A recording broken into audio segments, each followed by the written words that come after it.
we are back. Well, I am back it's been a while. I haven't been here in a minute. Tough times. It's no longer tough times 2 and tough times. They're just one now. It's tough times. I've lost Mizba, dropped him from the show, and now it's just me and accumulation of other comics and other people that I bring on whenever.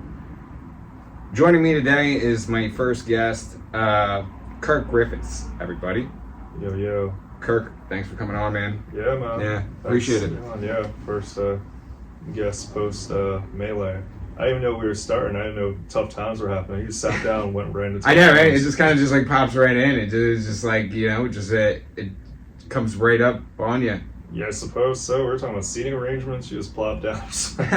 It's kind of like tough times. I mean, like that's how they hit you, just like that. Yeah, sometimes you can't really expect sorts of things. Are you doing all right? No, yeah, everything's good on my end. I mean, just like small things that I saw, like something that happened to me. I've been having a weird week. Okay. Like I resell stuff at the flea markets and whatnot. Nice. And I put this guitar amp out on one of my tables, and I tested the amp only with a microphone. Okay. Because I didn't have that's the only instrument I had at the house was the mic. So I tested it out. This old man asked me, he was probably in his 70s, maybe 60s, late 60s. And he asked me, he said, does this thing work? And I was like, yes.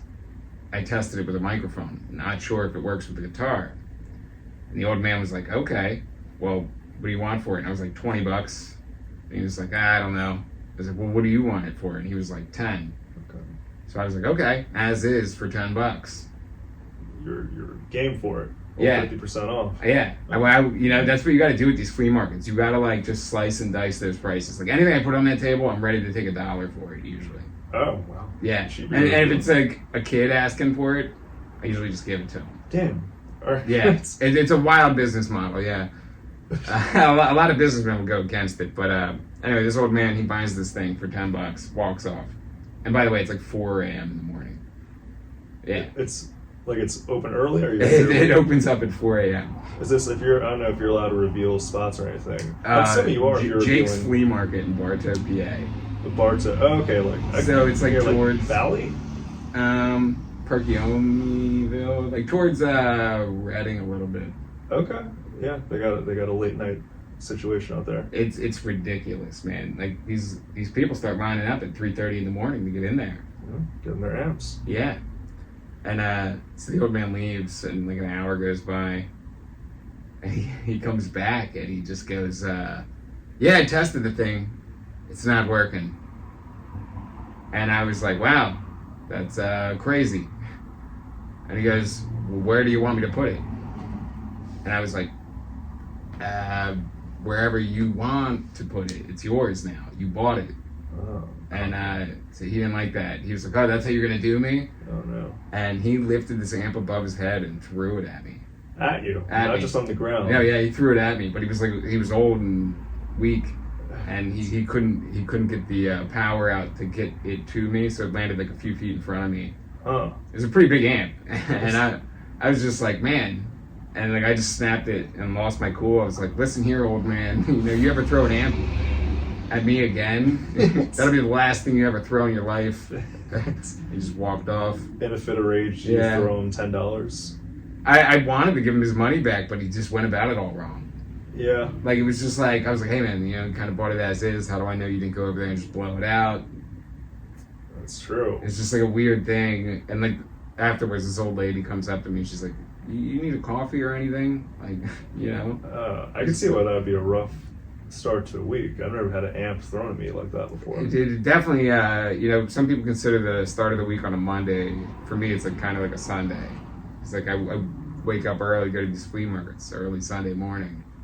So Saturday nights, you don't really have like a traditional weekend, like you don't. Correct. It's funny you acknowledge that. Not a lot of people even know about that, but yeah, it's like the whole night before you got to be like packing the car up, and sometimes it'll be an all-nighter and just shift it right into the morning.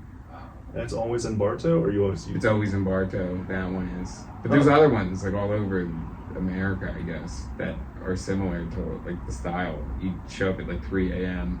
Oh. You're setting up in the dark in a dark field just selling like Knickknacks. cars. Yeah. Knickknacks and thrift store items. Now for you, and obviously only share what you're comfortable with, is it for the profit or passion?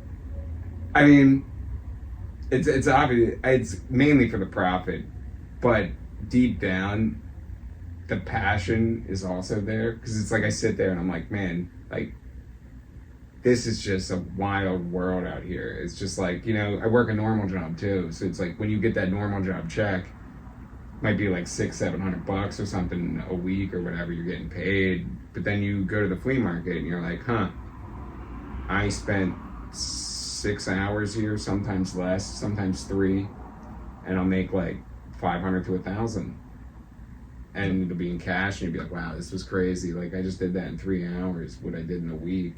Yeah. And it just kind of messes with you a little bit, but Damn. yeah. I mean, eventually, like, I'd like to have enough money where I don't have to wake up at 3 a.m. and cancel the whole weekend out to go to the flea market, but I don't know. It sounds very appetizing. Now it's that very lucrative. I may plop in here. It's a lot of fun, man. There's a lot of room there too. It's just like comedy. There's tons of room out there, you know. Mm-hmm. It's like, it's not one of those famine type mentalities. I'm like, oh man, like, it'd be cool if somebody else gets in here, they focus on something, and they start flipping that one item, and it's like a streamlined thing.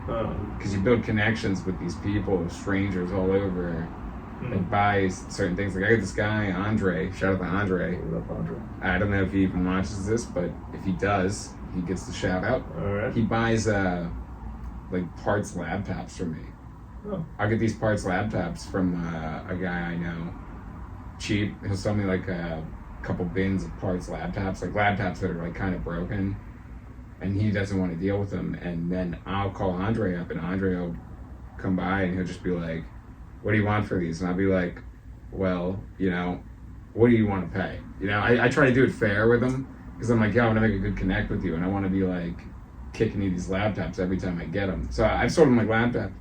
He spent $1,000 with me over like the past 2 months. Yeah, I feel like I've heard you talk about parts of laptops at open mics before. And I didn't know how much of it was like a humorous falsehood, showing that it was not though. These are very real Andres. it's a real wild world. Some of these people, I got to talk about that more on stage. The people that I like bump into, because it's like some of these interactions are pretty wild. Yeah, I'd imagine, man. I don't really deal with like markets as much. But I deal with yard sales a fair amount. What do you do with your job? Do you have a job, or is it just comedy? I have a job.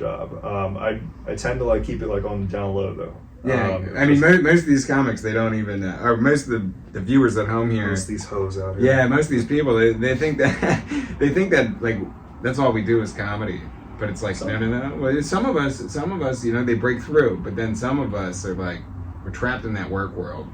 And it's like you work that desk job all day long. You're like, man, will I have the energy to go to this open mic tonight? Yeah, sometimes it could be like that, man. And like, luckily, where I'm at right now, or I've been for a while, where it's like it always felt like I have the combination, like I could do both, sort of thing. And it's like I find like if you have energy for something like you're passionate about or whatever, usually you can make it out. But I have the privilege of saying that. There's people that have like families and all that stuff, and like people that they're taking care of, where it's like that's where all the energy is going to go to after sitting down for 8 hours somewhere or standing up. Shout out to Foot Locker. It's wild, because like when you see guys like the Jay Yoders of comedy, he's out there, he's got like a couple kids. Yeah, he's got a whole thing going on, man. He's got his mom living at his house, then he's up in New York, he's doing things up there, then he's a teacher, then he's on a sabbatical, then he's doing all these things, and it's just like, I look at him and I'm like, man, that's the ideal, like, hey, like I'm like a single male living at home, you know, don't have a whole ton of priorities, but like, that's the thing that kind of makes me like not skip a mic when I'm going to a mic, you know? It's like, I'll think about that and be like, dude, Jay Yoder would be at a mic right now. Like, why would I not? Okay. Like, you know, he's dealing with so much tough stuff and, you know, shit that like, I gotta look at my cards and be like, dude, I'm, like you were saying, privileged to go to these like opportunities. I mean, like right now we have these opportunities, when down the line we might have families and stuff, and you still have to juggle that and still do what you love. Yeah, I'm not getting a family. It's all day, every day for the next 23 years. You have a girlfriend still, right? I do. Yeah. I thought that was that's one of the coolest things I've seen a comic do in this area is bring their girlfriend to open mics. That's not something I practice too much. That's something like I've seen you do it a few times, and I'm like, Yeah. you know, I'm like, man, that guy's got balls, you yeah. know, because like I'm like, you know, I picture myself in that type of situation when I see you do it. I'm like, man, what would that be like if I did that? And then like I picture myself bringing a girl to a mic, and then driving home in silence after I bomb or something. Like I have no idea. Yeah, well, I think it all depends too. Like, I always made it a rule of like someone that like I'm like talking to. It's like I'm not bringing it to an open mic, not just for like sense of like, oh, what if it doesn't go well? But it's like, are they gonna want to sit through that sort of thing? But like in this case, she gets it. Yeah. She understands a part of it, sort of thing. Although with her, I did drunkenly bring her to an open mic in Philly one night. Oh, it was like man. it was like when we were beginning of us dating, and there was an open mic like up the street, and I was we just like went to like some Labor Day like a nightclub situation. I have no idea what it was. She was like, come to this nightclub at Woody's, and I was like, yeah, sure. Man. And we were jazzing it up. It was show tunes night. And then afterwards, I was like, yeah, let's go to Fergie's. And it went well. So like that was one of the ones where like it went well. But like I definitely had moments like I had this girl that I was talking to maybe like 9-10 years ago, and it was maybe like our second outing, and I invited her and a bunch of people that I went to high school with to this open mic at the Urban Saloon in Fairmont called Laughs on Fairmont at the time. And it was one of those things where I'd done well previously there and all that stuff. It was fine. And then for whatever, this week it was like I'm up like 20th on the list. The room is like drained. Everyone's pretty much empty, minus the girl that I'm talking to and the 3 high school friends who I arbitrarily was like, yeah, come out to this. And that did not go well. So that after that, I kind of just made the stipulation of like, all right, open mic is like the gym. You don't have to bring people. But at this point, it's like, all right, some people get it. Some people that I've just entertained that a little bit. Like, how long have you been doing comedy now? About 11, 12 years. Oh, man, that's... You've been in the trenches, man. You've seen so much, man. You probably seen mics open and shut. Yeah, man. It's been cool. Yeah, it's been chill. That's cool, man. But yeah, just recently I've had some of these people that similar situations where like a few friends are dabbling with trying to come to these open mics. I'm like, dude, you don't want to hear this. But then at the same time, a few of them do, and like they go and they're like, dude, that was a great time. You brought like it was like a room, like a group of 6 people that came out to an open mic in Spring City. These kids I play poker with, that's like their thing. Like they get wings at this place called Tom's, and they found out that they were like, yo, if you ever host there, we will all come. I was like, wow, that's a cool little like it's a cool flex, like as an open mic comic, that you're like, I will bring 6 audience members here. You know, you tell like the host of the room that, and they'll be like, really? Really now? Like I was on a show one time at that same room, and this kid Ted, who got on that show, he like filled that whole room. Nice. And like I was thinking, it was like we were all had a rumor going around that it was like his church group that he brought out, but it was like it was like no, it was like he went on some app called GroupMe. Yeah, he used an app called GroupMe and convinced like 20 strangers to show up at this show and pay. Yeah, that could be the move right there. Yeah, and I was like, this kid is on to something, man. Yeah. Like, just being able to rip out like 20 strangers like that. I don't know what he said to him or how long he was talking to him, but I mean, he put the work in, and I was pretty impressed. Were they satisfied, the people that came? Yeah, Nice. yeah. You know, I got one of those, like, that's all you want at the end of a show is like at least one person be like, yeah, man, you were funny. Yeah. That's all, like, you know, you're sitting there and you're just like, come on, one person. One person. Come on, one of you. Yeah, it's a good feeling. It's a combination, man. Like, I don't know how you feel about it, but like, audience validation is great. Like that's a big, obviously, like marker. It of weighs like, high. Like when you're on stage, like, oh, they're reacting to stuff. Sometimes though, it's like I feel like you can't put too much stock into it. Less so in like how they react, but how they are after a show. So say like you do your thing, and then like maybe you're waiting for someone to be like, "Hey, good job" or whatever, it's like, okay, well that's cool. It feels nice and all that stuff, feels wavy and all that. But then like there's the other side of it of like maybe either you don't do well or the audience members they're preoccupied with like the other performers and such, and you don't get that validation. Then it's like, oh, do you feel down on yourself, or do you kind of just see it as like, okay, well, I know I did my thing, sort of thing like that.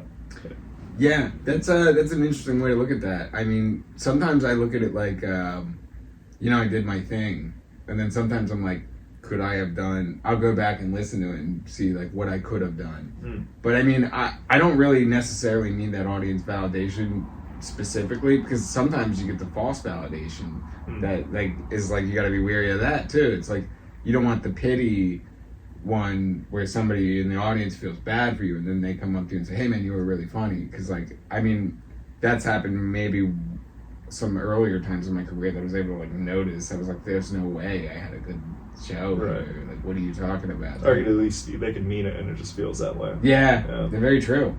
Yeah, it's all perception. Yeah. It's like, I know I stumbled over that line. I punched that Barney it's joke. beating yourself up too. Yeah. It's interesting. Have you had any, it's 11, 12 years in comedy, have you had any like memorable nights of like, just like, you're like, I'll never forget this was crazy? Or like, yeah. Some good, some bad, sort of thing. Like I've had times where it's gone just well, and it's like, wow, this is notable. I think of two from this year actually. Oh yeah? Yeah, so like I'll start with that. One was a corporate gig where it was for like this apartment complex, like a corporation that deals with like apartment complexes in Reading. How'd you get the booking? How did I get it? So another comic that did like a gig salad got contacted for it, and they were asked to fulfill 45 minutes. I love that. And they were like, all right, so I'm going to do 20 minutes, and then if you can do like, or no, maybe they were doing 25 and I was doing 20, something like that. They would be headlining, I'd be featuring. And then show up to it, it's like this large ballroom, the ceiling's very high, which already I'm like, all right. Kind of. And they're doing like these things where they're giving out prizes to the workers, the employees, and everyone's like kind of doing all these inside jokes and it's this whole thing. And then by the time I go up, it was one of the worst bombs ever had. Like, and that was recent. That was like November of 2022. Oh man! But it was one of those ones where like, I don't know if you have these where it's like, I don't try to blame audience or circumstances sort of thing. However, you could also recognize like, all right, well, this wasn't the most conducive to comedy, where it's like the person barely brings you up, they get the name wrong, like whether you're in a bar and TVs are on and all that stuff. So this one I was like, all right, well, I feel like the set usually works, but here it's just they're not really in the mood for comedy. They want to get more prizes. They want to get more rewards that they were getting earlier. So that was one where it was like, I recognize this is not going well. However, I can't say I feel that bad about it. You got paid, right? You got paid pretty well? Yeah, it wasn't like a crazy amount like you associate with a corporate gig, but it was like, all right, sure. So that was a notable one. That was one where it was like almost absurd how poorly it went. I've had a few of those at college too. And then I've had the opposite end of it. I've had one this year where I tend not to get too in my head when it comes to like shows. Like it's usually like there's some shows I'm like particularly like excited to be on sort of thing. Like whether it's something that like I've seen been on for a while and it's like, oh, that would be cool, or just certain circumstances. This one was a certain circumstance where I got booked on a show. It was in a place where I went to high school so like in that area. And then when I booked it, I didn't realize it was going to be on my girlfriend's birthday. So she was excited for it. She's like, oh yeah, I'll come and I'll bring all my friends. I'll bring all my friends that I went to high school with. So I'm a little nervous with that. Yeah, of course. And then of course, 2 days before the show happens, my mom, who never comes to shows, she's like, hey, I see you're doing a show in Collegeville. I'm coming. And I was like, all right, sure. At this wow, point, right, yeah, sure. yeah. At this point, pile it on. You know? Yeah. What's another one? So I'm at the show, and like I'm like the whole week, like. Were you in your head about your material? Did you change it? Did you alter anything? Because you were like, oh, mom's coming, I'm gonna change something. No, it was more so like things I could do for like the room, and like just going to open mics and practicing the stuff, and like some of the newer things I may have had, but. Not so much changing. Like I don't have anything that's like too crazy. So it's okay. But before like going on stage, everything's going well. Everyone's like doing solid and all that stuff. And I'm a little like, all right, really lock this in. And before getting on stage, the host he comes up to me and says like, hey, the headliner's feeling sick. Can you do an extra like 10 minutes? So I'm already like, all right, this is. Before I was like, all right, I'm a little like, this is like a 15-minute set.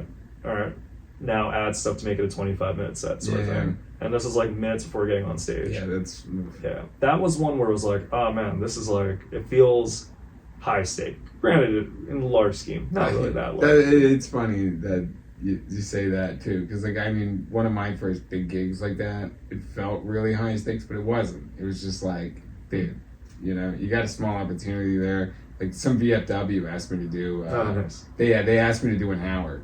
Oh. Yeah, and it was like, you know, it was one of those times where I like chuckled really, like when I heard the phone call. Like I was like, that's nice. I was like, but I can fill the hour with other comics, you know. So I brought like, I ended up doing 25 minutes. Nice. Like way early on, but it was like, just like everything I had, and I was battling this like you said, circumstances. You know, there was a Sixers playoff game on. They had the TVs on. The bar was shaped poorly. Yeah. Just bad setup. But I got paid, you know, and it was just like, all right. But I mean, I was like, man, I'm a failure. Like I put on a shitty show. Oh. But then at the same time, I was just, like, after I was talking to people out back, I was like, you know, actually, this wasn't that bad. No, that's the VFWs. I feel like one of the first open mics I did was at a VFW. I think it was like in Glenmore. But it's interesting when those type of shows happen though, because it's like in the case of one I was just talking about it, like that went well. That went better than not necessarily better than I anticipated, but like I put so much energy and thought into it.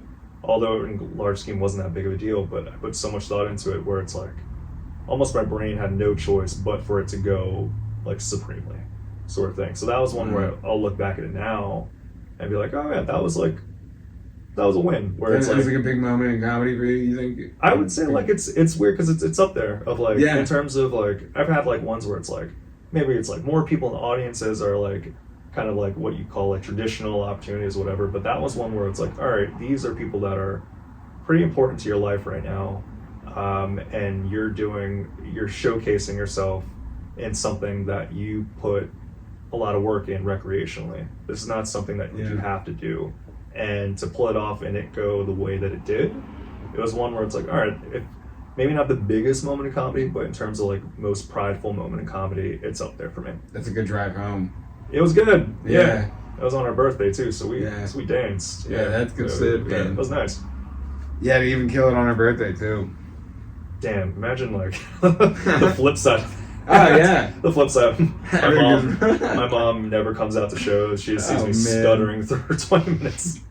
All that stuff. Get heckled, argue with a heckler, lose to a heckler, get heckled by my mom. Like it could have gone so many different ways. As a comic, do you feel like you have any like pre-game rituals to do in comedy? Do you feel like there's like a perfect formula for yourself to be able to do comedy? Like, do you need to have a cup of coffee and then you need to like eat a granola bar or something specific to get on stage correctly?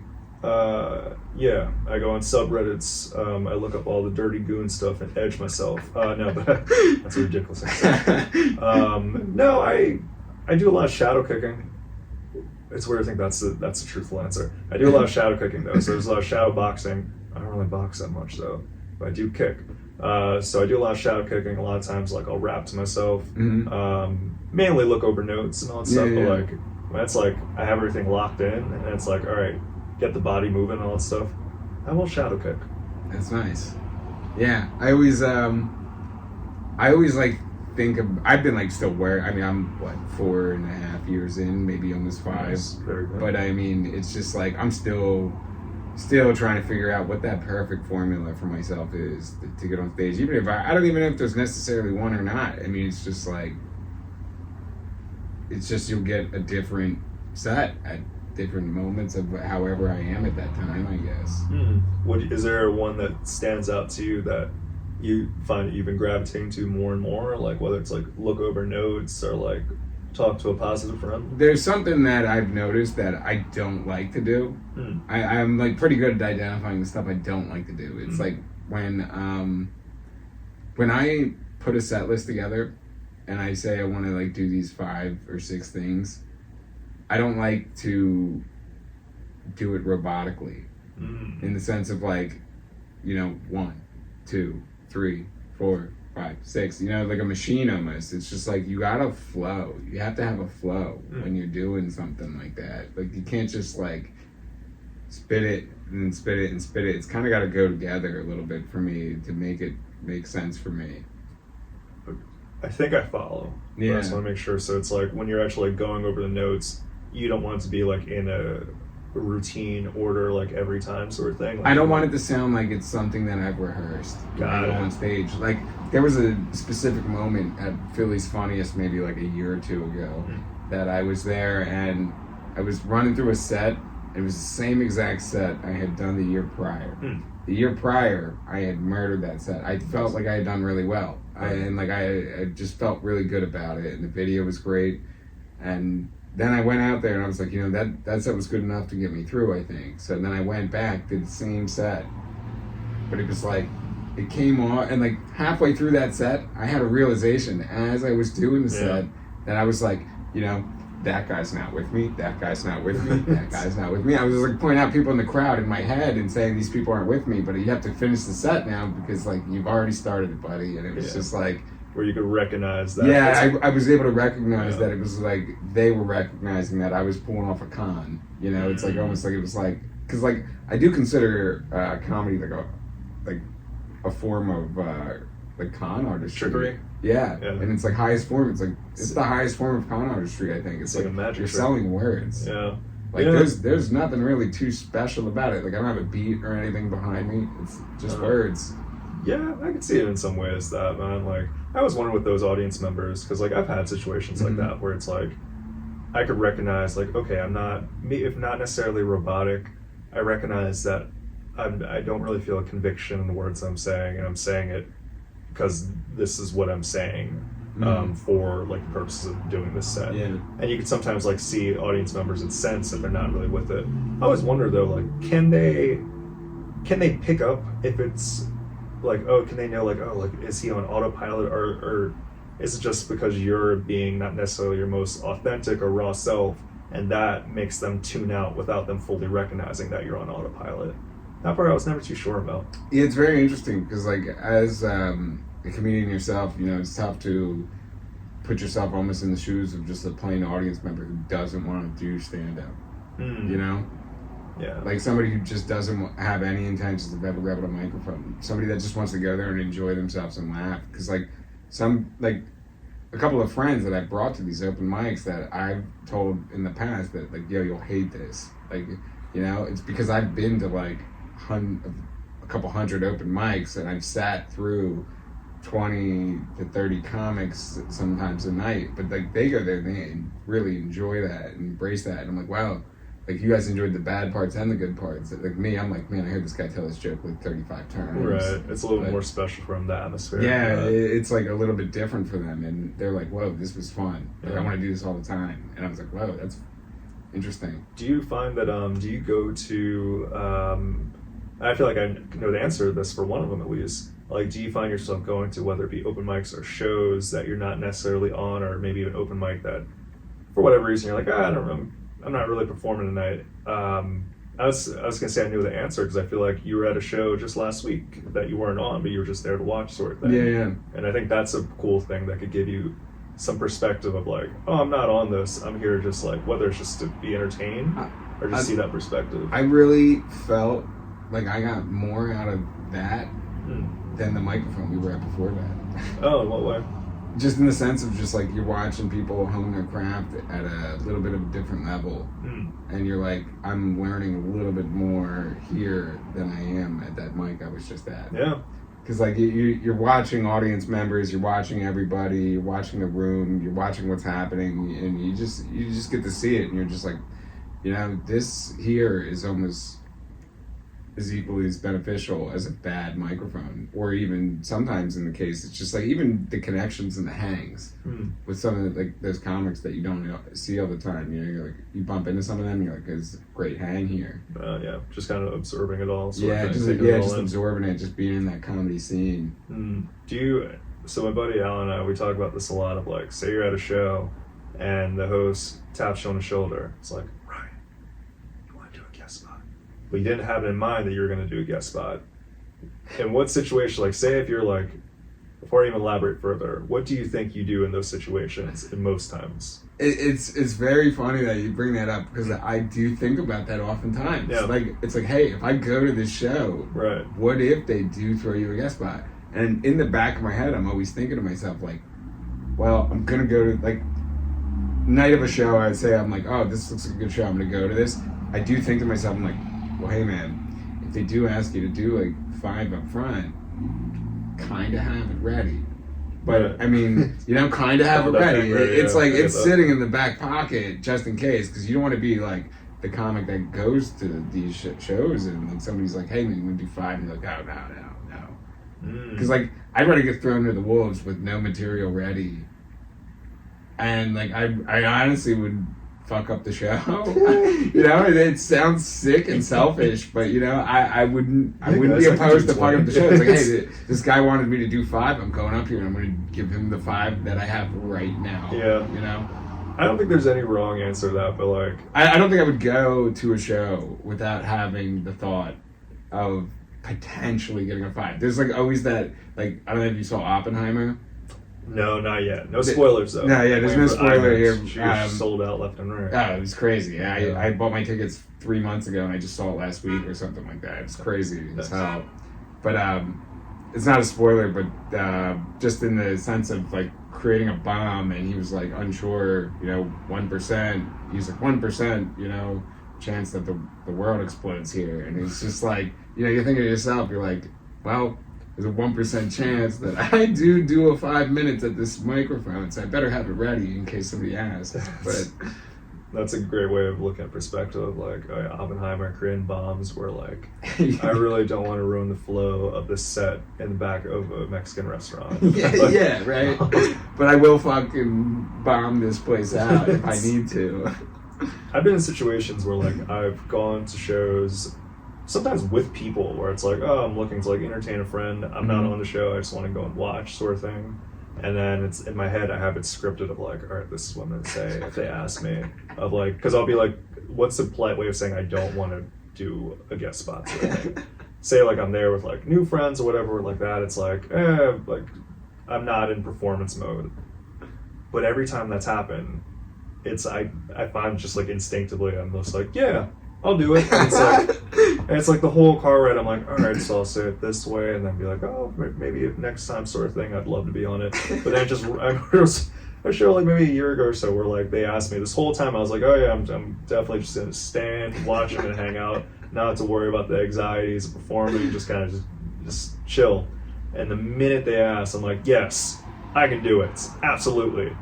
Kind of like I could, sort of thing, but it's just like, there's, I feel like there is some strength and some validity to like being like, oh, okay, well, I'm not going to perform tonight, sort of thing. I think that's also okay.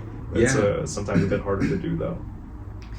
I definitely, like, you know, just the whole idea of just planning out everything you're going to say too on the way there. Like I can't tell you how much I relate to that too. I mean, like, I'm just like, all right, yeah, he's probably going to ask me to be on his fucking shit, and I'm going to have to fucking cancel this, you know, because, like, that's not as important as this. You know? It's just like my whole methodology, too, of, like, just getting booked on a show right now is, like, if anybody booked me on a show, I'm canceling plans. Like, that's kind of how I run right now. Like, if somebody was like, hey, man, can you do something on, like, you know, the 15th, and I'm like, ah, man, I got, like, a wedding that day. I would. You're bailing on the wedding. Dude, I might bail on the Okay. wedding. I might Alright. bail on the wedding. I would cancel the wedding, I think, you know? Like, I actually I'm going to 2 weddings real soon. Nice. And I'll tell you what, man, I've never been so pissed off in my life. Really? It's pretty annoying, honestly, the whole idea of a wedding. It makes me pretty angry. Like, I've never actually understood the aspects of a wedding that made me angry until now. Yeah. Like, It's because you want to do attic shows and you can't do it. It's fucked up, right? Yeah. But I got a buddy who's like, Mizba, the old podcast is, Mm. he's getting married. Congratulations. Yeah, congratulations, Mizba. And he's getting married September 3rd or whatever, which was like, you know, I love him for that.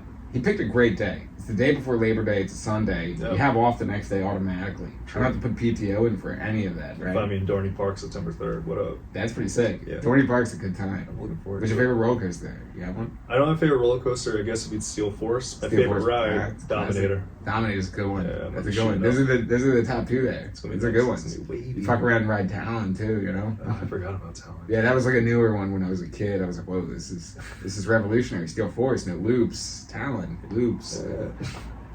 But so this wedding thing, I felt it was poorly planned. I mean, like, you know, no knock to you guys or anything. You know, I'm sure you're not gonna watch this, but anyway, the wedding is gonna be a great time. But it was just like, hey man, like, you know, we're gonna buy suits, and they were $200. Are you in the wedding? I believe I am. He didn't come out straight up and tell Oh, me. the wedding that's coming up like this week. You're not sure if you're in it. Isn't that wild? I It's believe I am. wild.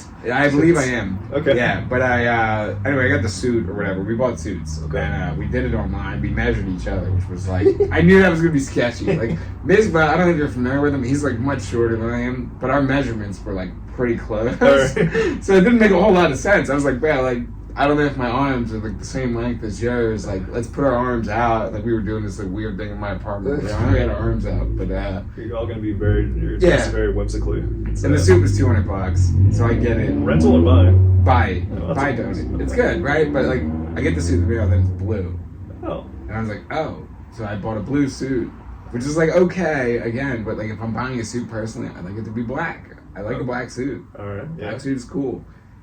Too many Men in Black movies as an early youth. You know, I see that and I'm like, man, that was cool, man. I could be Tommy Jones. Tommy Lee Jones there. I feel like there's more multi-purpose with black suits. You can do a lot with it. Blue suits, you can just cosplay as Conor McGregor. Exactly right. At this point, now I have to buy like 3 more suits to fulfill Steve Harvey's goal of owning 5 suits. You know, now I own a black suit, I own a blue suit. Now I need a gray and a white, and the other one that he says. I don't know. That's when the mustache comes in. Yeah, it's just yeah. That's when I can finally grow face hair. I think that's the key to growing face hair is owning suits. But you're not crazy about this blue suit, though, man. You're... So I wasn't too thrilled about the blue suit, but then again, I was like, you know, it's not my day. It's not my day. Whatever. You know, I buy a blue suit for your guys one day.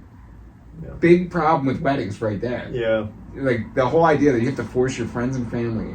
It sounds like I'm selling life insurance almost. You know, it's just like, hey, you know, it's like, you know, start with my friends and family. Get you to get a blue suit first. Yeah. So I get the blue suit, and then a week ago, right? The wedding is this week. A week ago, though, he sends me a link for shoes and a belt. Oh goodness. Yeah, this is where it gets a little crazy. You know, I'm like, hang on now. I'm going to buy a pair of shoes that I'm going to wear for just your special day. Just why? So they look the same in photos. So they can match. Like, is it just for the photos thing? Is this what this is about now at this point? So I get it. I'm gonna have to buy some shoes in the next like few days here. But he sent me the links he sent me. I would have been spending $115 on shoes and a belt. Both. Yeah, together. That match the colors of what they want. But I mean, at the same time, it's just like, wouldn't you rather just have that cash in your hands? I'm gonna give you cash as the wedding gift, like now. You know, so it just adds up. It is the idea of you showing up in a blue suit with a pair of DCs on. Dude, he specifically pulled me aside like 2 months ago and told me I couldn't wear like just sneakers, because like that's my thing. I wear sneakers to weddings. Okay. I just wear a black pair of sneakers. How's that that's become like, your thing? I just wear Yeezys to weddings. All right. Yeah. And I just like was firm about it. I was like, you know, I'm not gonna like. My feet usually kill after like an hour wearing these dress shoes. I hate it. I'm a comfort guy. Yeah. Nobody's looking at my feet. I'm not in too many photos. If I am, I have sneakers on. So what? People are gonna look at that photo and be like, that guy cared about That comfort. guy was comfortable. Yeah, that guy was comfortable as fuck in that These photo. guys were dapper and matching. That guy was comfy there. Yeah. But now I gotta buy these clown shoes that are like pointed and whatnot. So if I kick somebody in the neck, they're gonna go down. But that's I went through a recent one where great friend of mine, love him. I was in his wedding, and I was in a similar predicament where it was like it was rent a suit for like I don't even remember what it was. It was shit like adds up. something. Yeah, and like that's the thing where like if you're in a wedding at this point, I recognize like all right, there's gonna be a particular like financial burden that comes with it, sort of thing, and time consumption. And sometimes it's like a good thing too. Sometimes it's like, oh, cool, I'll go to this game with you guys. Like, but in this case, it was like I lucked out because like it was like a pricey suit to rent, so it's not even like I could wear it afterwards. Like I'm renting this. I went to the place and they didn't have my size because I'm lanky and all that stuff. I'm a very skinny boy, so they didn't have my size.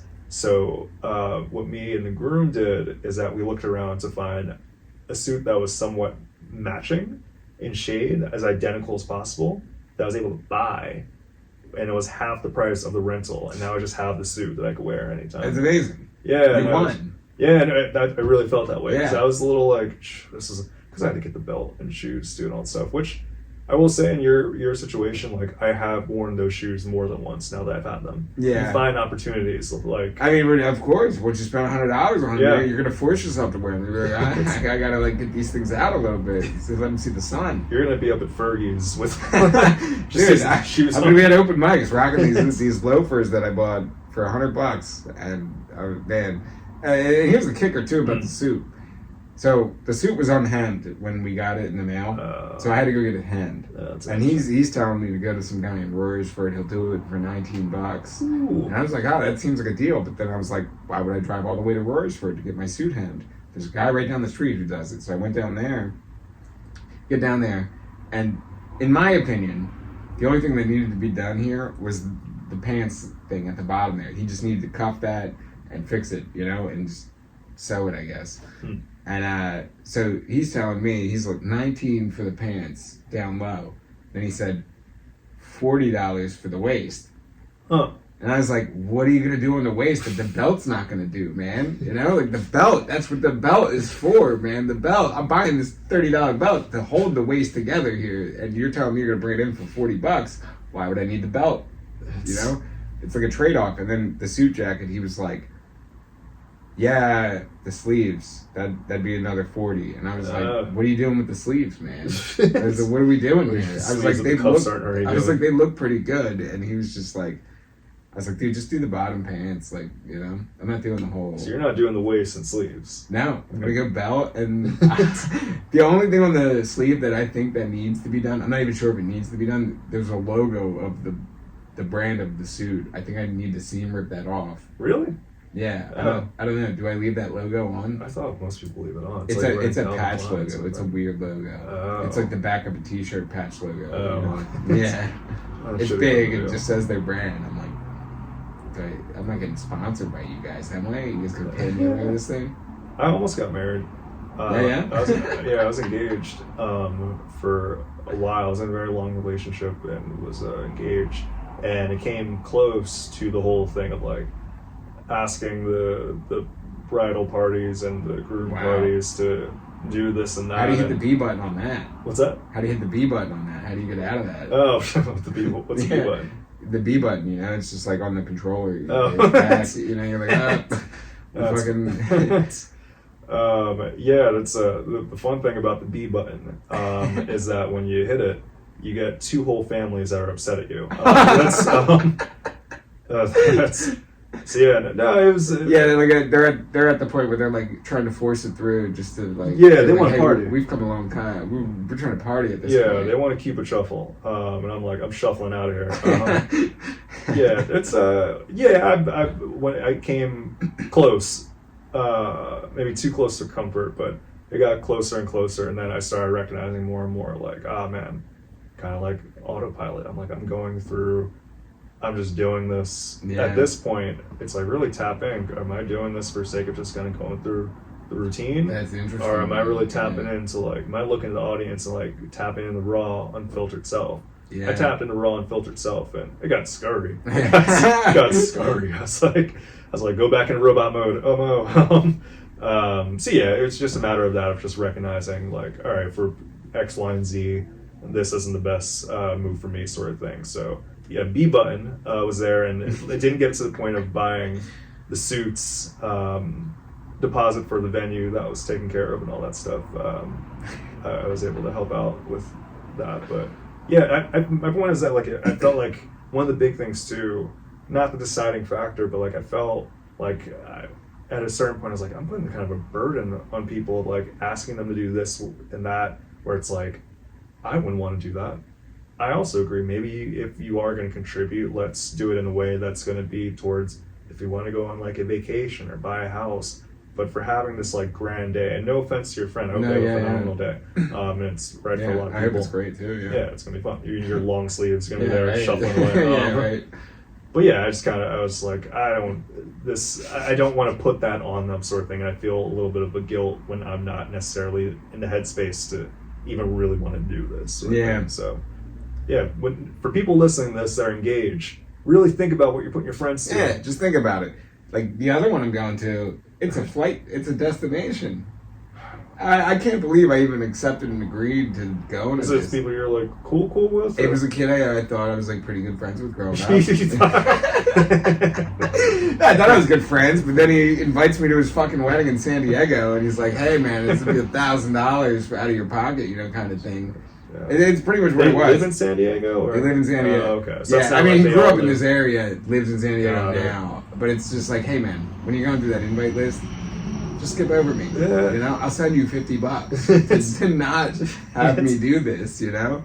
That's what you should have done, RSVP. You should have been like, no. There should be an RSVP before the RSVP. It's like, hey man, do you think you would want to do this? Yeah. If not, send $50 and you won't hear from us. Like that's how I might do my wedding like that. Because like then you just take you collect a little. It's like kind of like a Ponzi scheme in that sense. Like you collect a little bit from the people that like don't want to go. Yeah, very transactional. Yeah, and then they feel good about themselves too. The arrogance that comes with like, say, like if you're living in Norristown and it's like, we're gonna have a wedding, where is it gonna be? We're gonna do it in La Jolla. It's like, all right, why do we have to do that?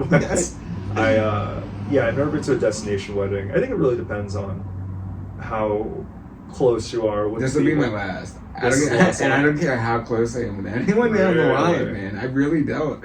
I have to have a substantial amount of money and free time to be going to these excursions. Like, they just killed a week of PTO for me this year. Yeah, that's gone. I won't see that again. But I mean, I try to enjoy myself out there, but, you know, maybe find a few mics out there. Yeah. San Diego, I'd be like, whoa.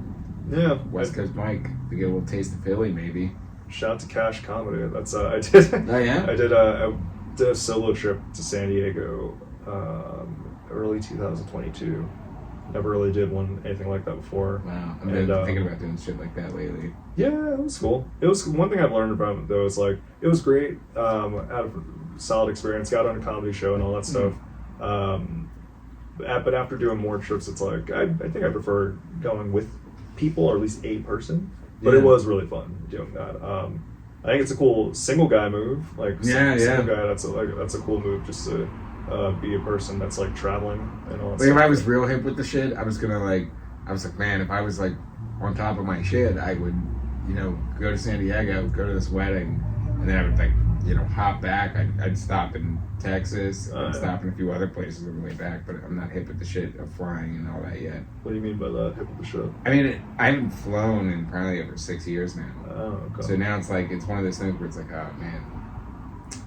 You know, the coordinating. Just a little bit of thinking about planes and shit again. You know, I'm like, man, I haven't been on a plane in a while. Like, it's kind of crazy how they just float up in the sky and like that. You know, I mean, not that like I'm afraid of flying or anything, but I just don't do it enough. I think it's one of those things to navigate it enough to feel comfortable. Yeah, it's just like I would hate to drop the ball and like miss a $700 flight when I'm like, it's weird to buy a one-way flight ticket for me. I think. You don't find it freeing. It's interesting. I mean, I'm going to do it eventually. Buy the one-way ticket and just be like, I'll figure it out. Start small. Buy like a one-way ticket to like Allentown. That's a good idea, yeah. Yeah, just start with the small flights and then work my way up to the bigger ones. Yeah, that's I've never done that either, though. Truthfully, It's an interesting thing to do. You know, you're like, I have no plans on coming back. You know, it's like I might just fuck around, and stay here forever. That's what I'd probably be saying wherever I went. Yeah, that's a move. People do it, man. You could abandon your family before having a family. You do one of those. So, just to even talk about some other shit here, you've got your podcast, Proper Ebonics. Yeah, man. It's pretty good. I listened to a few episodes. Bang, bang. Yeah, man. You're available on all platforms, I guess. I saw you on Spotify. Yeah, we're in the building on Spotify. Yeah, Spotify. I think iTunes. Shouts to producer Pat George. He puts all the uploading. I'm pretty sure we're on iTunes. Producer Pat, if we could check if we're on iTunes. I'm talking to you directly right now. We're gonna plug you in the comments for sure. Yeah, but Spotify. You and Alan Massenberg, though, huh? Yeah, Alan Massenberg, man. How'd that duo come together? Yeah, so like we I met Alan one time not recent, but early in my stages of comedy. Nice. I had a joke about the butt of the bread.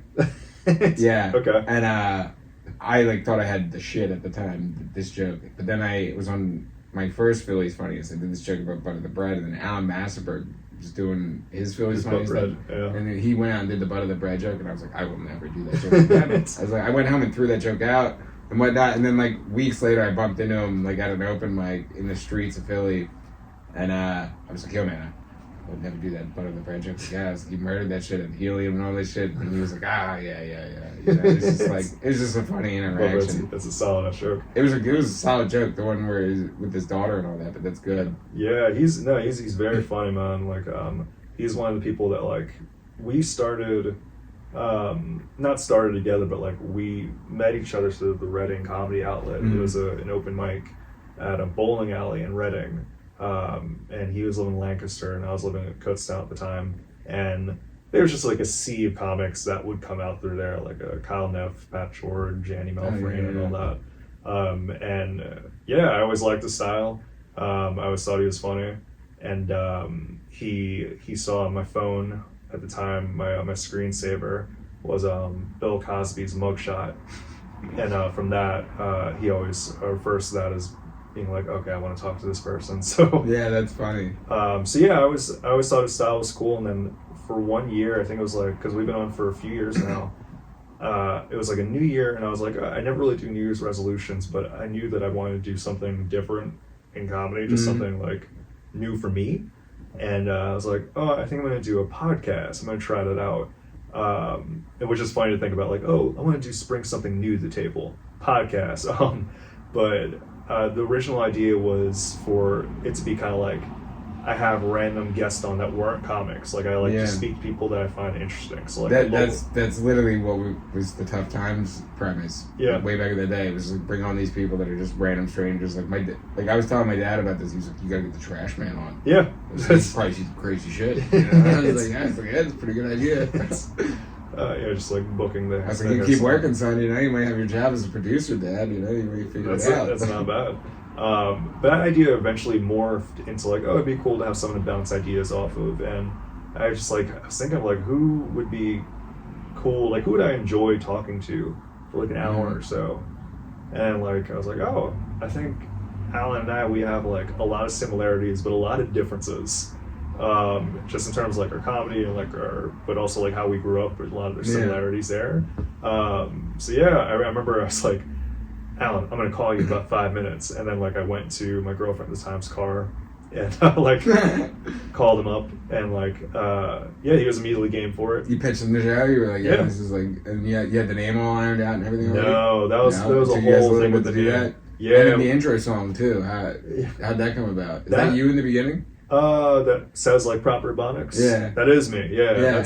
That's a lot of that's credits, Pat George. So, he had us as a guest on his show, just test try it of what's it like with you two, as a dynamic, and then from there he created the music and upload the stuff, and we workshopped a ton of different names. It's nice work by Pat George with the intro song there, because for a while there, my first intro song was this guy in the UK. He had music available on this website for free. It wasn't really it kept getting flagged on YouTube copyright. Oh. And it was weird because like I even messaged this guy, the artist in the UK, and I was like, "Hey man, can I use this like song as our intro song?" And he was like, "Yeah, as long as you're not like a Klansman or anything." Oh yeah. That was like his big thing. He was like, "You can't be a Klansman." I was like, "Perfect, man. Just in the children." I'm just like, That's you know. You find there's not a lot of Klansmen with podcasts. Yeah, I just man. think Yeah, about they can't. It's funny. They can get so organized in person, but then when it comes to the electronics, they're like, ah. Yes. I was thinking about it just today. I was like, you never really hear small talk of Klansmen. You never No. hear banter with them. Why is that the case? That'd be kind of a funny sketch, just like the Clan Pod or something like that. Oh goodness, I'm sure it's out there. Yeah, I mean, I'm sure it's a deep dive on the internet. There, we'll find it. It's probably a deep dive. You'd probably go to Royceford and you can find that podcast. Honestly, you go to one of those flea markets, you'll find a few guys that are. Those guys are wild out there. Shout out to Q-Mart in Quakertown. I went there, not to detour too much, Oh, yeah. I'll get back to it, but Yeah. I went to there with a client in time for another job that I had, and they had a table, and it was like Nazi paraphernalia. Oh, Like a lot of just like race-based paraphernalia. And part of me was tempted, like, I should buy something.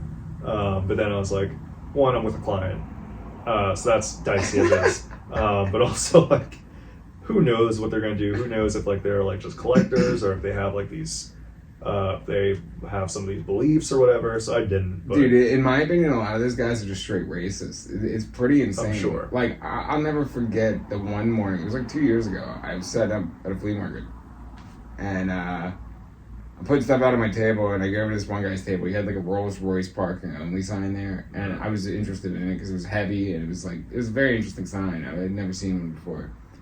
I gave him $20 for it. I go back to my table, and then he comes over to me. He goes, "You want to see something cool, man?"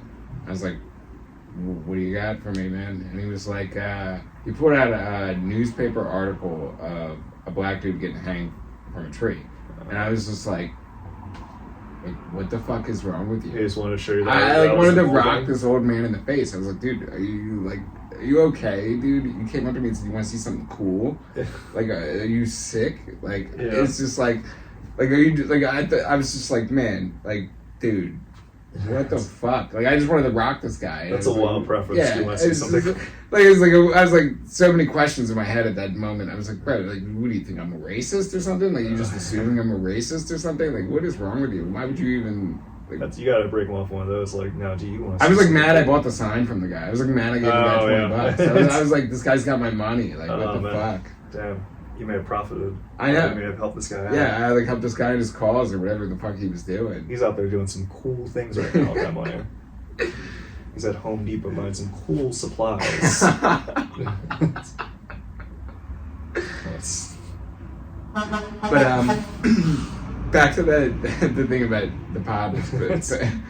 Heavy shit there. But back to the guy about Pat George there. I mean, it's his birthday, by the way. happy birthday, birthday, buddy. Yeah, he's a good guy. Yeah, it just like, I mean, so now I'm getting flagged on every YouTube video for using that song, so I had to find a new one. And I found a new one, and it's like, it's better now, but it's not like I'm like waiting for the day for them to come along and be like, some guy made this. Well, we had like the first like 20 episodes or so pulled from the feed that we had because of a copyright infringement. Like, because we had our outros. What feed?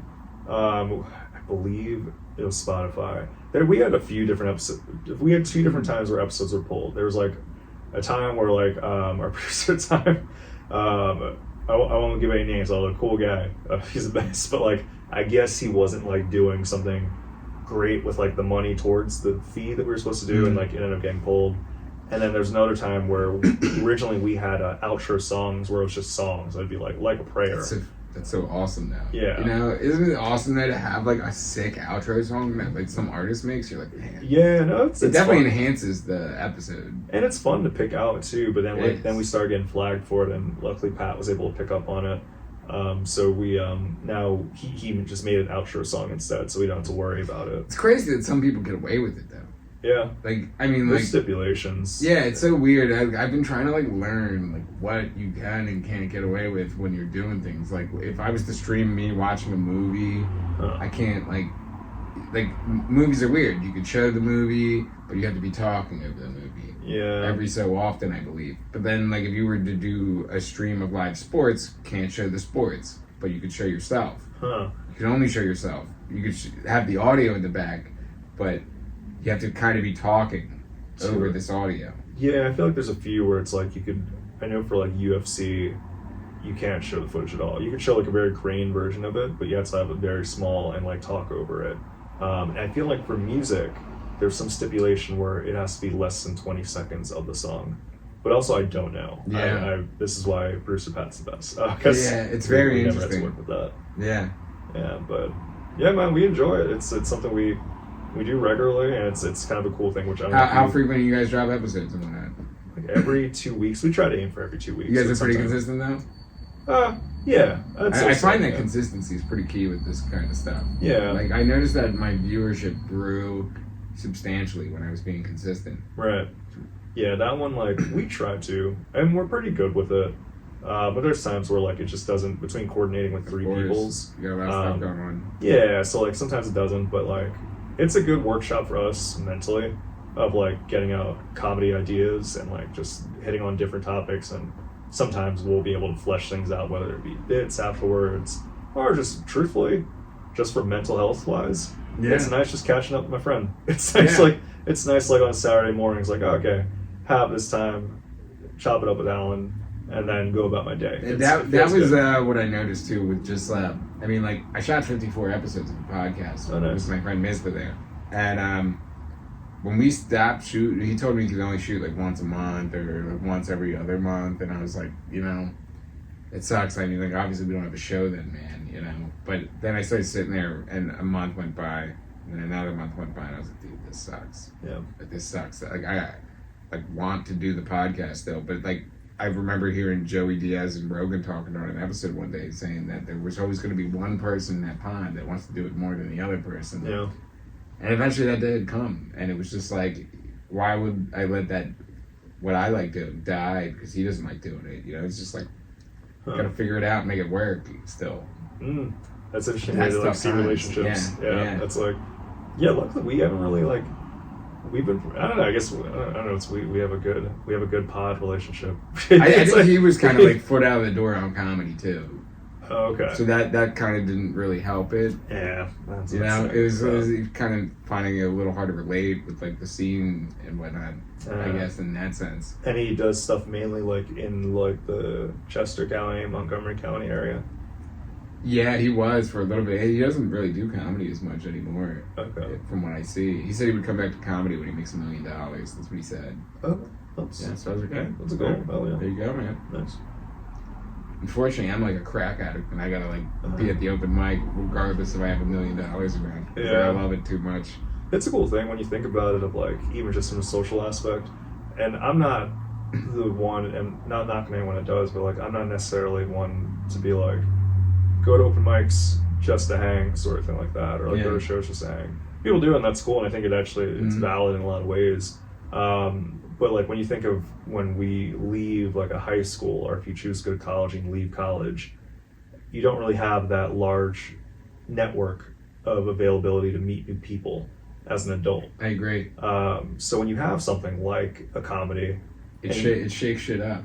Yeah, well, it shakes things up, but it's also like it'll, like, I would say like a good portion of like my social life are through comics now, and not just like going to mics and stuff and like shows. It's like a lot of my friends are like comedy people. Yeah. So it's like I'm grateful for that aspect of it too, of like, oh wow, like I don't feel like it's hard for me to meet new people and people with common interests because I have something that I'm passionate about. Yeah. Which I'm learning more and more of, like, that's in adulthood.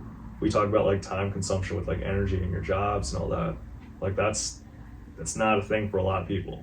No. A lot of people, they kind of struggle with that. So it's like, it's interesting to see it from the outside perspective when you watch other people and you see their time management. You're like, I'm so busy, I don't have the time for this. And then you sit there and you're like, well, I mean, like, I would never tell them that they do have the time, but it's just like, you have the time for what you really want to do. right. Because like there'd be times where I felt like, you know, I had never felt like this actually, but I mean, it was just like, in the sense of like, do I have time for this open mic tonight? Well, yeah, I do, because I cancel other shit. Just like what I'm saying, I would cancel shit to do a show. Yeah. It's just like, I would cancel shit to do something I actually want to do. Yeah. I learned that recently when I got my pet snake, of like how much of it was like mental space and how much time was spent on like getting the tank dimensions, looking at places that take care of their snakes, the types of temperature, lighting, heating, and I recognized like, oh wow, like I'm okay with putting energy into this because I care about it a lot. And it was one of those things that kind of like, it gave like a little bit of perspective that like sometimes slips away from me. Like, oh yeah, when you care about something, it doesn't really feel like a burden. You want to do it. Yeah. So yeah, for me. And then that's what the people are saying at the top when they tell you, you don't really work a day in your life if you're doing what you love. What's the top in this situation? I don't know. That's somebody who wrote a book one day, and then people up top say all that shit. I know what you mean. Okay, so yeah, in terms of the hierarchy of spiritual self. Yeah, the people that are like completely happy, I guess. Yeah. I mean, I envision complete happiness, the ability to wake up without having to set an alarm, but without ever having to set an alarm. You know what I'm saying? Like there's days where I can sleep in, but then there's also that time in the back of my mind where I set that alarm for like 11, because I'm like, that'd be like weird if I slept past 11. Yeah, that would be kind of wrong with that. You know? Yeah. I try not to look too far into that in terms of like, oh man, what would give me ultimate fulfillment and such. Yeah. Not saying it's a bad thing. No, yeah. But like, also part of me is like, I'm chilling. Yeah, everybody's got their own like, what they are after. I mean, like, I would think that like at the end of the tunnel, when I'm like 60, I'd like to just live the life of a comic at that point. Okay. I mean, obviously I'd like to do it before 60, but when I'm 60, I'd like to be a 60-year-old version of me that's just doing comedy. I wake up whenever the hell I want. I'll go down to the coffee shop and sit in this coffee shop and just like shoot the shit with people for no reason. Alright. That type of shit, like where I'm just like, I'm being funny in this coffee shop for the first half of my day, and then I'm going to Lowe's, ask people where shit is for no reason. Although that's a good level of foresight of like, when I'm 60, I'm gonna go to a coffee shop and be funny for the first half of the day. Yeah, that's like all I want to do for the first half of my day is just be funny at this coffee shop. I don't care who's there.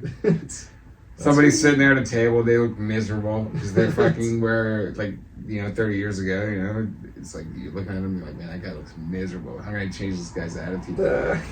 Think about that next time you're in a coffee shop in current day and a 60-year-old man comes up to you and tries to be funny. Yeah, exactly. Because like from the younger perspective, you're like, who is this guy fucking talking to me? Unless, some people are skilled in that way though. Sometimes it could actually bring some joy and fulfillment. So, again, credit. Yeah, I mean, one of my finest moments that gave me that feeling, early stage of life, you get a little taste of it when you're young, and then when you're older, it's like a foreshadow almost. But I was walking out of the post office one morning, and this older woman, she was walking in, she looked miserable. She was like in her 40s maybe.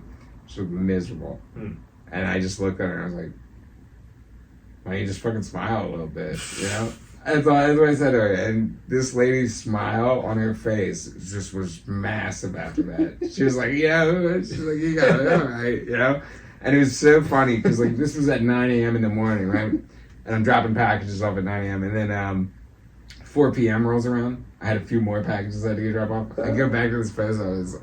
What do you know? Just like clockwork, full circle shit. She's walking into the post office. I'm walking out of the post office again. And she's got a fucking smile on her face. And I was like, look at you, you're smiling all day, huh? She was like, yeah, this is funny. It was like a funny moment there. People get all riled up. They're like, don't tell people to smile. Definitely don't tell women to smile. Yeah. And this antidote, though. Yeah, it was like, it was one of those things where it was like, I was coming out of the store, she was coming in the store, we were so far apart that it wasn't appropriate for me to hold the door for her, but as she's over at her car, we had this look in her, both of her eyes, that like I looked pretty miserable, I'm sure, and she looked pretty miserable as well. And like we had this like straight face, like it was like a poker match or something. Like who's gonna break first? And I was like, I'm breaking the room here. You know? It's like that's a comic mentality. You know, you're like, I gotta break the ice here. I gotta shake this shit up a little bit for whoever this stranger is in this life. Well, that's cool that you have that mentality. Yeah, that's the main way I carry a lot of my situational things. Like one small one before we start to wrap it up here, but I was at the grocery store tonight, and I do my shopping daily at the grocery store. I buy what I'm gonna eat that day. Oh, that's the way I do it. Like everything kind of nothing fresh. expires. Yeah. So nothing expires. You know, there's no Sound expiration date. I buy it fresh every time, and I've been on a filet mignon kick. Because like these steaks have been real cheap for some reason. Yeah, I look at the prices. I'm like, man, I'm at this is an Acme on the street. They're not that great. But like somebody stole all the baskets there. No baskets, only carts there. It's like a decent area too. Like you walk in, I'm like, man, where do I live? Like there's no baskets here. I can't get a few things. I gotta get the cart. Like that's whatever. And maybe somebody in management was like, if we get rid of the baskets, maybe people will get more. It's good logic. I mean, like. Maybe some young hotshot just became manager there, and he's like, "This is a great idea." Yeah, I have no idea. Implement strategies. Yeah. So I'm back by these filet mignons, and this lady, like, I was very polite. I'm very respectful at the grocery store because, like, you know, when somebody's looking at an item that you want to get a hold of, like, filet mignon section's pretty small, it's pretty thin. This lady, she's over there, and she's like picking ones up, just looking at them, and me, I'm standing back in the corner there, just like, I'm waiting for her to finish, you know, because like, I don't want to interrupt her selection of steak there, because I wouldn't want somebody to interrupt me. It's all your space for those. It's the empathy, you know, I'm sitting back there, I'm like, whatever.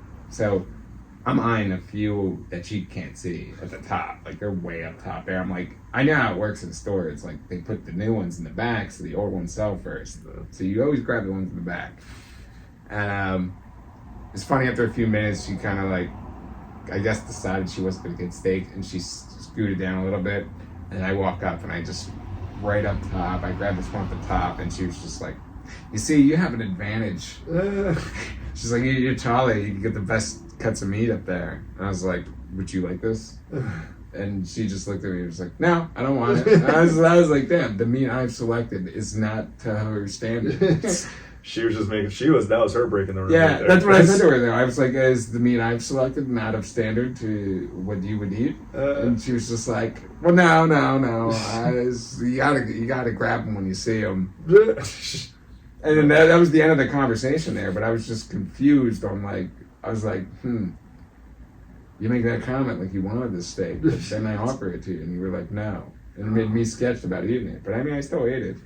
I feel like there's some sort of test on emotional intelligence that we could do with that interaction itself there. There's like, it's very, like a scientist is somewhere in a lab right now dying to get a hold of that study right there. Put a couple controls in there. It's probably one of the butchers. It's not even scientists. One of the butchers is just right behind you, like, what's happening right now?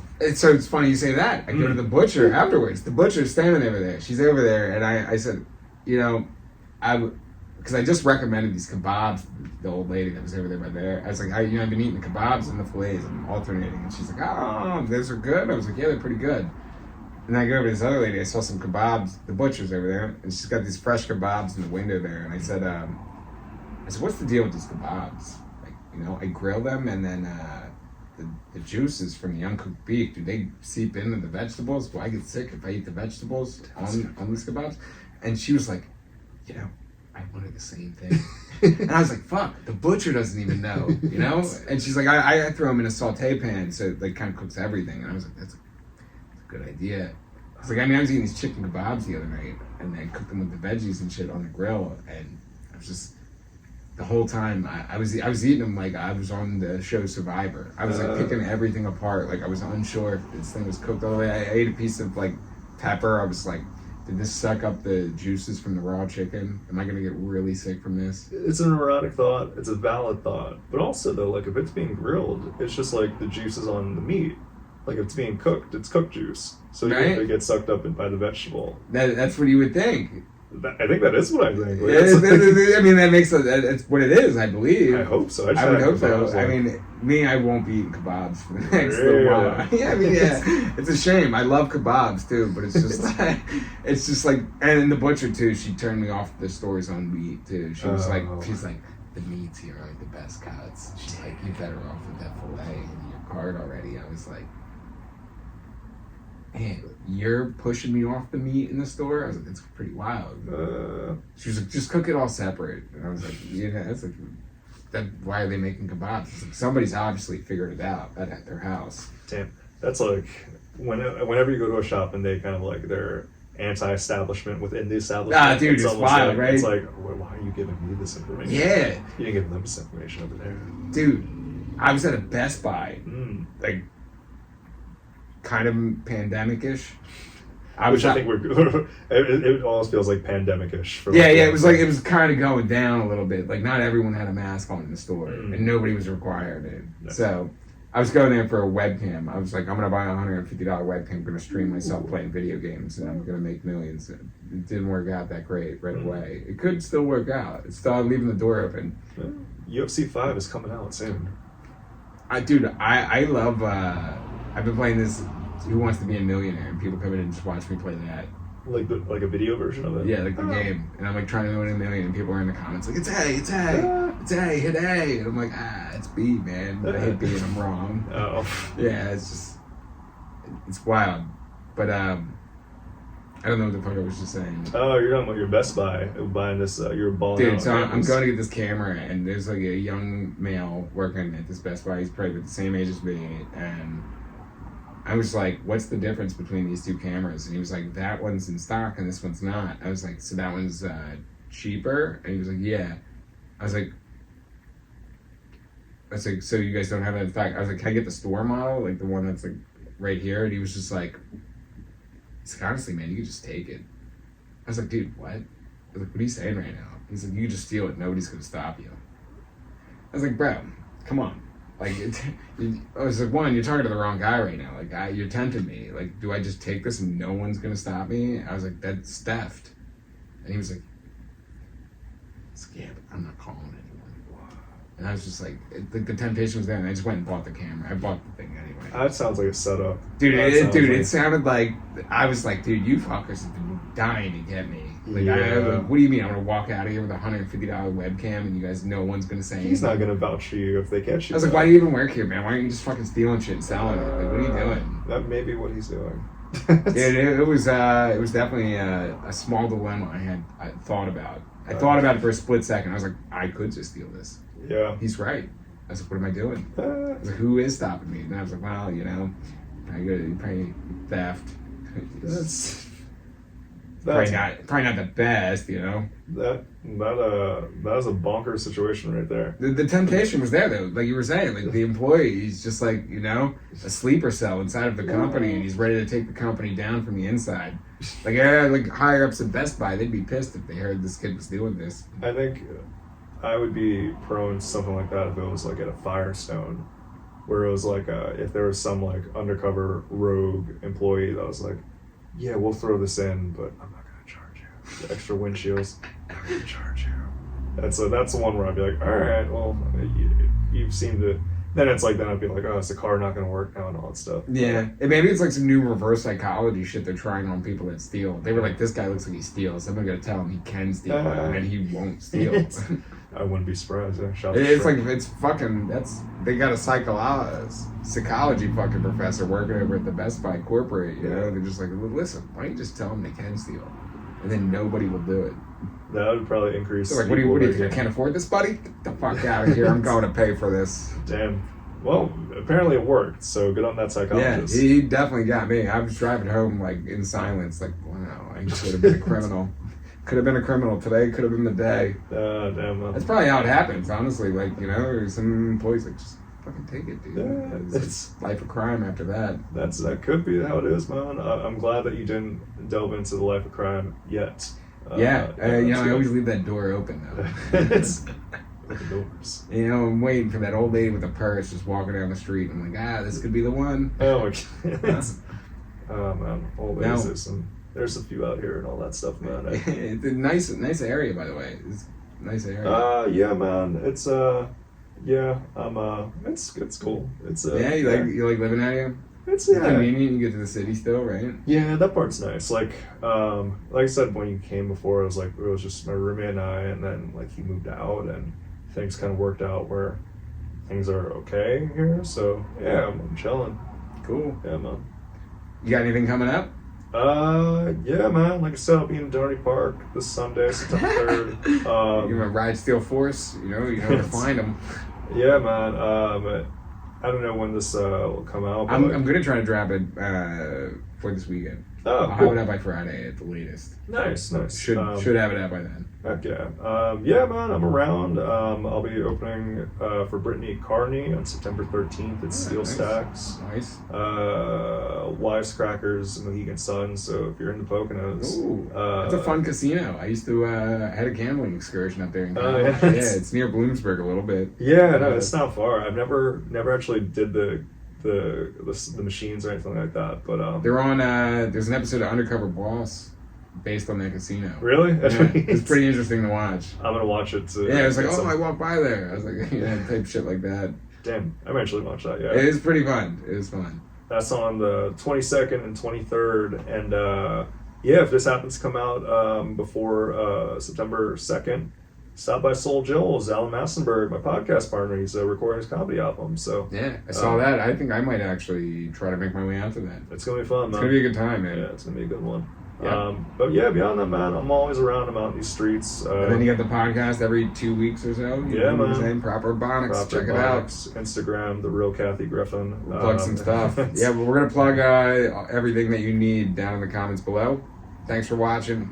I'll be back with more Tough Times soon. Kirk, Yeah. thanks for stopping by, man. I'll have you on again sometime. Thanks for having me, man. Cool, It's man. cool. Yeah. Bang, bang.